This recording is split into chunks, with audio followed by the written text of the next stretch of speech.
The nation and Congress at a crossroads. I'm Robert Costa. Welcome to Washington Week. Deadly shootings in 2 cities leave the nation shaken.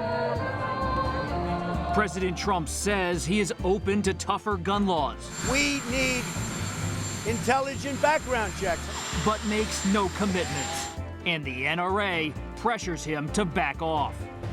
Democrats insist the targeted attack on Latinos in El Paso is a reckoning.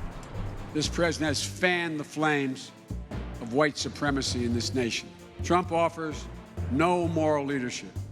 A new focus on domestic terrorism as tensions continue between the president and the intelligence community. Next. This is Washington Week. Once again, from Washington, moderator Robert Costa. Days after the shootings in Texas and Ohio claimed the lives of 31 people, the gun debate has returned to Washington. President Trump expressed confidence on Friday that he could persuade Republicans to eventually back expanded background checks and said he is talking with the National Rifle Association. I think a lot of really meaningful things on background checks will take place, including red flags, including a lot of other very, very important items. The NRA, they love our country. They love our country so much. And frankly, I really think they're going to get there also. But many challenges remain. NRA Chief Wayne LaPierre said in a statement that his group remains firmly opposed to the measures under consideration, calling them soundbite solutions. Meanwhile, Senate Majority Leader Mitch McConnell has declined to call the Senate back. And while the president said Friday that McConnell is, quote, totally on board, McConnell's spokesman said he has not yet endorsed any legislation. I don't want to just engage in finger pointing or making a point. What's happened after every one of these shootings is there's been a temptation to just engage in political discourse rather than actually passing something. Joining me tonight, Nancy Cordes, Chief Congressional Correspondent for CBS News, Pierre Thomas, Chief Justice Correspondent for ABC News, Amna Nawaz, National Correspondent for the PBS NewsHour, and Josh Dawsey, White House reporter for The Washington Post. Nancy, you're on Capitol Hill talking to lawmakers and their advisors. What is Mitch McConnell's position right now? What is the Kentucky senator going to do? It's a great question, Robert, and I think a lot of Democrats and Republicans still don't know. He has said, you played the clip, that he wants to get something done on background checks. That in and of itself is notable. We have not heard that from this Republican leader before. He said that there is growing support for some kind of background check legislation. However, we haven't seen that increase in support from Republicans in the Senate, and McConnell's own staff made it clear to reporters today that he himself has not endorsed anything specific. So, Nancy, is this talk among McConnell and his aides and fellow Republicans about giving cover to vulnerable Republicans who are up for re-election in 2020, like Cory Gardner in Colorado, Susan Collins in Maine, or is this real? Well, Democrats believe it is not real. They're very skeptical. They think that these overtures that he has made have to do with him trying to alleviate the pressure that was on him and other Republicans to act. He had protesters outside his home in Kentucky this week, and they say the proof will really come when the Senate comes back in 30 days. As we know, the Senate is not going to come into some kind of emergency session now over the month of August. So they believe that McConnell is still trying to just wait this out, wait until the headlines subside, wait until the country moves on to something else, as we've seen happen time and time again. Josh, is the White House going to give any political capital to gun control legislation? Well, that's the question everyone in Washington is asking, too. So far this week, you've had President Trump say, I can bring recalcitrant Republicans on board. I can bring the NRA on board. I can bring Mitch McConnell on board, talking about, his popularity, his numbers. You talk in the building to anyone on Capitol Hill, anyone Democrat and Republican. It comes down to what the president wants to do. I talked to Joe Manchin this week, the West Virginia senator, who said the only way we get something done is if the president gives these Republicans cover to get this done. McConnell's people say the same thing. But if you talk to lawmakers who've talked to the president this week, Lindsey Graham, Joe Manchin, Pat Toomey, they say he's serious. They say this is a president who's not a natural sportsman. He's not necessarily the biggest, proponent of guns in the first place. It's kind of, he's a New York Democrat previously. He's not someone who wants to protect it at all costs. That said, the president said before, after Parkland, that he wanted to do background checks, and then the momentum fizzled. It kind of went away. What will be the question here is if the president's willing to use his bully pulpit, if he's willing to go to rallies and sell this to supporters, if he's willing to go in districts where folks are vulnerable who may not be on board, whether in 5 weeks when the Senate comes back, if there's still an appetite from the president to do it. I mean, he's a mature... What's your read on that? Is he going to lean into it or not? Well, Bob, you and I both cover this president, and it's really hard to know. I mean, he says this week he's deadly serious about it. He said it at a fundraiser in the Hamptons today. He said it to Democrats. He said it to the NRA. He said it to Republicans. And the NRA is obviously concerned in that they're calling him. Wayne LaPierre's talked to him 4 or 5 times this week. They're thinking about launching a campaign against this. They feel real pressure to do something. But time, five weeks from now, I mean, the president could be in 6 or 7 other issues of his own making or someone else's making. Pierre, what's under consideration right now, at least among Republicans and some Democrats, are what's called red flag laws. Right. What are red flag laws? These are basically proposals that would allow the police to go to a court and temporarily remove the weapons of someone who is at risk to themselves or others. The big debate is over whether you can put enough due process in the process to make conservatives, comfortable that you won't take people's guns for willy-nilly reasons, and that you won't, have extraordinary periods of times where people would not have their weapons. So that is part of the debate. But I have to tell you, Bob, right now I think it's a seminal moment for the country, because I was talking to a colleague. Where can you go where there's not been a mass shooting? There is no safe haven. You can't go to elementary school. You can't go to the mall. You can't go to church. You can't go to synagogue. Literally every place that Americans once held as safe havens are no longer safe. So I think that's part of why you're seeing the Walmart. Think about all the people who go to Walmart every week. So I think that's why this debate has a different feel to it right now, even though a lot of people said after Sandy Hook and those children were murdered that if it didn't happen then, when would it happen? You feel that when you're on the ground as a reporter. I was in Georgia this week and spoke to a 52-year-old Republican and father of 2 who said this, quote, "I've always supported the Second Amendment, and I grew up hunting with my dad, but you saw what happened over the weekend. It's scary." The man added, "I've got 2 daughters, and I don't want to see anything happen to them. It's simply out of control, and something has to be done on guns." Amna, you're out in the country every week as a reporter. What is this a threshold moment, a tipping point for the gun control debate? Unfortunately, if history is a guide, we have a tendency to come back to this issue in a serious way immediately in the aftermath of one of these mega public events, and then another story takes over the news cycle and we don't revisit it until another tragic kind of event happens. But the data is clear, and this is what I've been digging to all this week. Public opinion is where it is. So President Trump saying that Mitch McConnell is totally on board with background checks basically puts Mr. McConnell in line with the rest of the country. The last poll that we did, PBS NewsHour, NPR, and Marist, which was before El Paso, before Dayton, before the Gilroy, California shooting even, showed that the floor for public support among Republicans, by the way, for universal background checks that cover all gun sales and transfers and close the gun show loophole was 86%. It goes up to 96% for Democrats, and independents are somewhere in the middle there. So the public support for these incremental kind of steps that we know would have a provable difference in reducing our very serious gun violence problem, that's there. The political will isn't. So what about Toomey Manchin? If there's public support, as Amna says, for background checks, Toomey Manchin's what failed a few years ago, expanding background checks to almost all gun purchases. You could have a red flag law pass, but background checks, could you see Leader McConnell allowing that to move forward? So here's the reality check on Toomey Manchin. It got 4 Senate Republicans on board back in 2013. Only 2 of them are still there. Toomey, so he's still for it, and Susan Collins of Maine. To this date, not a single other Senate Republican has said that they support it. And guess what? In that time, a lot of Senate Democrats have come to the conclusion that actually Toomey Manchin doesn't go far enough. And they say, the House passed a much stronger bill back in February. It's sitting on Mitch McConnell's desk right now. They prefer that bill. They want to take that up.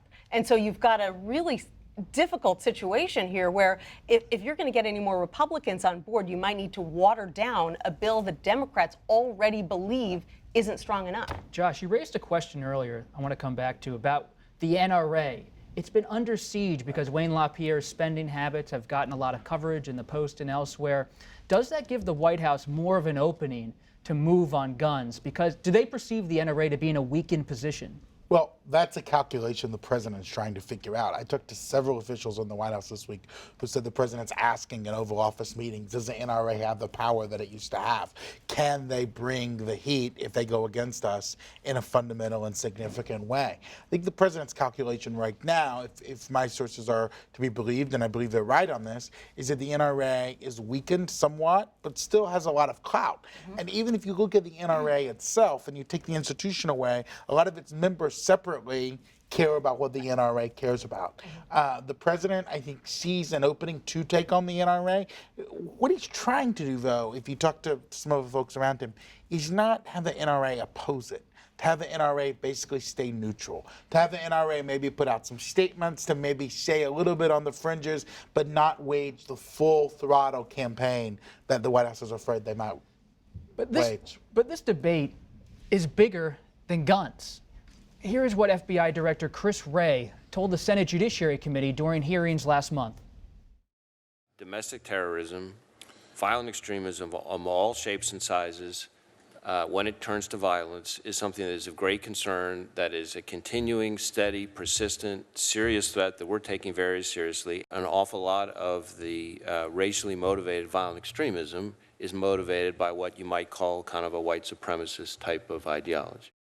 Pierre, you're at the Justice Department, longtime correspondent. How is the DOJ addressing the rise of white supremacy and domestic terrorism?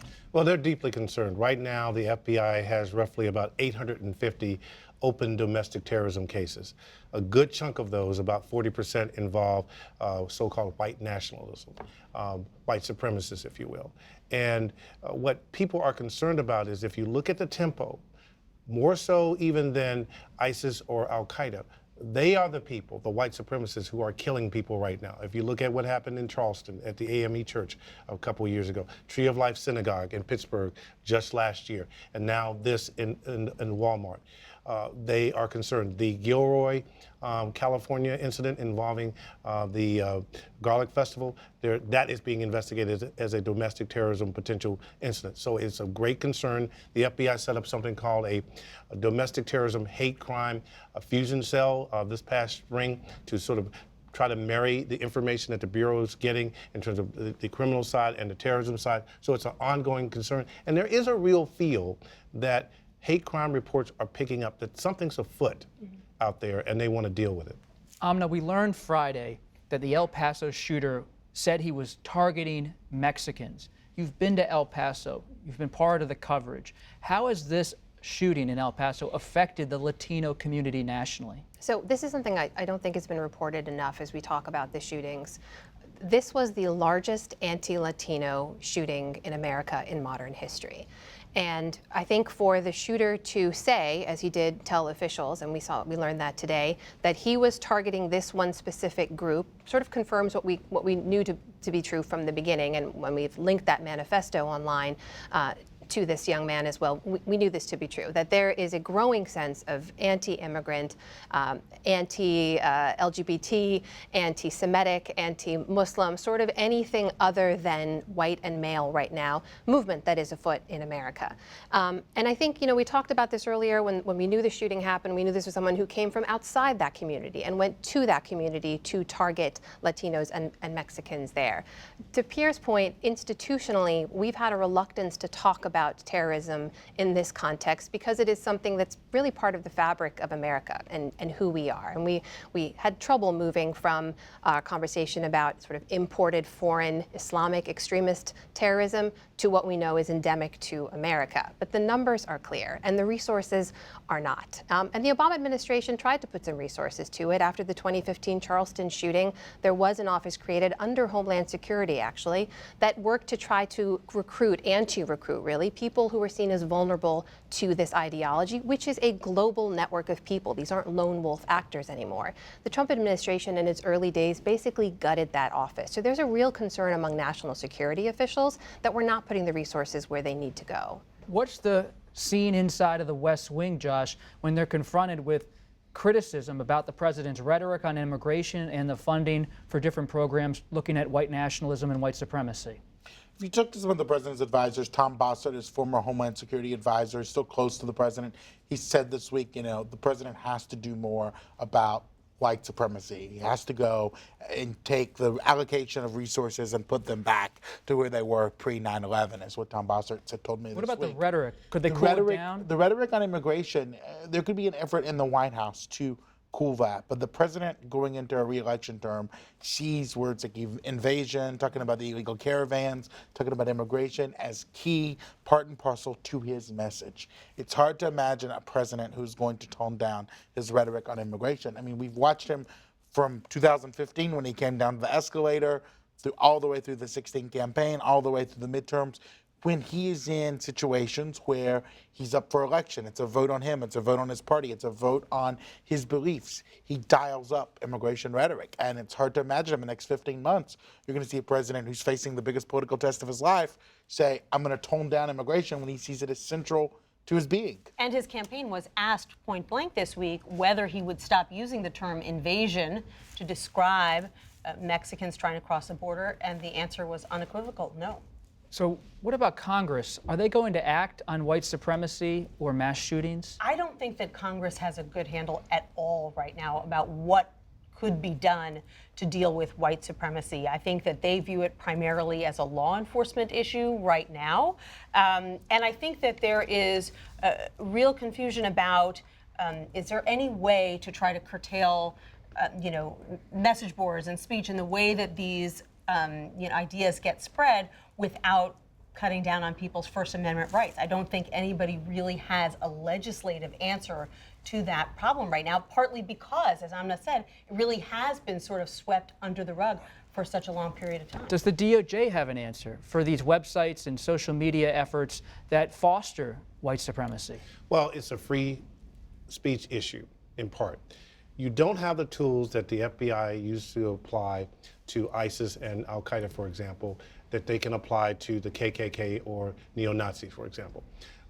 If the FBI sees someone on a website, saying that they're contributing money or funding or any kind of thing to the ISIS or Al-Qaeda, they can charge them with providing material support to terrorists. No such law exists to combat domestic terrorism. So that's a real issue. What about the Dayton shooter? What has the FBI learned about that shooter's motives? They're still investigating it. He obviously was a troubled person, killed his own sister in that attack. They're still trying to exploit some of his devices. We understand from our sources that at least one device he had, they've not been able to crack it, to get into it, to see what he may have been doing. But Bob, I'll share one other thing with you. A number of people have come to me this week and said, well, what is different now? What are we seeing that's different now? And the biggest change that we're seeing is that the number of instances where someone armed with a gun comes into a public place and tries to kill a bunch of people has grown exponentially. The FBI began to study this in 2000, and the country used to average about 6 incidents a year where someone would come into a public place and attempt to kill someone. In 2017, the last year that they did an analysis on it, it was 30 cases in a year. So that's schools, malls, all the places I discussed. There is an exponential increase in people showing up in these kind of places. And there will come a point where I think the American public is going to demand that something be done. Amid all of this, there was another cabinet shakeup. The president has chosen Joseph McGuire, a retired Navy admiral and current director of the National Counterterrorism Center, to serve as acting director of national intelligence. McGuire will replace Dan Coates. The announcement came just hours after Sue Gordon, the #2 official at the agency, resigned. Are members of the intelligence community, Nancy, and leaders on Capitol Hill concerned about this tumult or not? They're very concerned. And in fact, the head of the Senate Intelligence Committee, Richard Burr, had made it very clear that he did not want Sue Gordon to leave. He had a great deal of confidence in her. And it's been very important to Democrats and Republicans alike on Capitol Hill that the president have an independent voice at the DNI, somebody who's going to tell him things that he doesn't want to hear, especially since this is a president that we know does not always believe what he's told by his own intelligence community. And so they were very concerned by the reports that she was going to be forced out. Burr did say some kind things about McGuire. He said he's known him for a long time. He has confidence in his ability to step into the role. I think the thinking is that it could have been worse. And we've seen many acting people inside of this administration. Is there a cost to having that across the government? Absolutely. I mean, especially when you're looking at intelligence officials, right? One of the reasons we have those public airings and we go into the background of what is your expertise and how would you handle this is we get a sense of how this person would report to the president, what kind of information is going to the decision makers. There are, I think, now more acting heads for national security and intelligence offices than ever before. I mean, we went several months at the Pentagon without a head as well. And it's troubling for a number of reasons. Also, we're moving into an election year. Russian interference is going to be a big problem. It's one of the reasons that the nominee that President Trump had floated, Congressman Ratcliffe, was eventually sort of dismissed in bipartisan way because they weren't worried about his credentials. The president, for his part, though, has said on many occasions that he likes acting heads. He thinks they're more pliable. He thinks it's easier to get them to do what he wants them to do. He prefers it to be that way. And there's been historic turnover in this administration. You look at all the studies that's been done, almost double any other president departures. The president doesn't seem concerned about it. He named John Ratcliffe, the congressman from Texas, to run DNI, publicly says the media does the vetting for me. Names him on a Sunday and tweet. By Friday, he drops out and he's on to someone else. And there's been time after time after time where there's been disclosures that have come out about cabinet secretaries who've been, damaging, where lawmakers say we're not going to do this, we're not going to put this person confirmed. Folks who've been thrown out of office or had to resign because they've had all these troubles. And it continues. There have been no changes. There's no more vetting than there were 2.5 years ago. It's no different. What is the signal to the intelligence community to have Dan Coats and Sue Gordon leave at the same time? Well, some of the career professionals are obviously concerned. But when I talk to my sources across the board, they say, Pierre, look, we got a job to do. Politics may be what they are, but we have threats from al-Qaeda to the situation with Iran, to North Korea. We can't afford to take our eye off the ball. So that is the bit of good news, that even though there's disruption at the top, the career people who are doing the job, who are out in the field, know they've got to get it done. Who's in your notebook, Josh? Who next? Who could the president nominate for DNI? There's been a lot of names that have bopped around. Pete Hoekstra, the Netherlands ambassador, I think Netherlands, I'm not exactly sure on that. Netherlands. Fred Fleitz, who's Bolton's old guy, who's someone that the president likes seeing on TV. There'd be a lot of concern, I think, on the Hill and the Intelligence Committee and others about him. The president says he has 6, 8, 10 names, and he says that one of the things he's going to be doing in Bedminster is analyzing DNI choices and interviewing them. And he claims this time, after the Ratcliffe debacle, that he's actually asking Senate Intel officials what they think of people in advance. So we'll see. Does this mean inside of the cabinet that Secretary of State Pompeo is firmly in control along with National Security Advisor Bolton? You have a CIA director in Gina Haspel, who's very low profile, an acting director at DNI. Yeah, and then you have to wonder how long Pompeo is going to stick around if he decides that he wants to run for Senate in Kansas. This, I think, reflects the president's longtime frustration with the entire DNI apparatus. He would rather it not be there at all. He has chafed against the authority of the DNI, and so, frankly, he's looking for a way to diminish the role that the Director of National Intelligence has. The problem is that anybody who he nominates, if that person doesn't have the approval of Republicans in the Senate, it's not going to go anywhere. So he's realized now he does need to work with the head of the Senate Intelligence Committee and other top Republicans. And whoever he hires, that person is going to face the pressure from the people doing the work to say, these are the facts. This is what you need to know about this particular threat. And we will not have it fudged. And they will figure out a way to get that message out. Thanks, everybody. I appreciate you being here on a Friday night, and thanks for watching us. But next on the Washington Week Extra, we will talk with reporters from Texas and Ohio about how those communities in El Paso and Dayton are coping with this week. Watch it on our website, Facebook, or YouTube. I'm Robert Costa. Have a great weekend.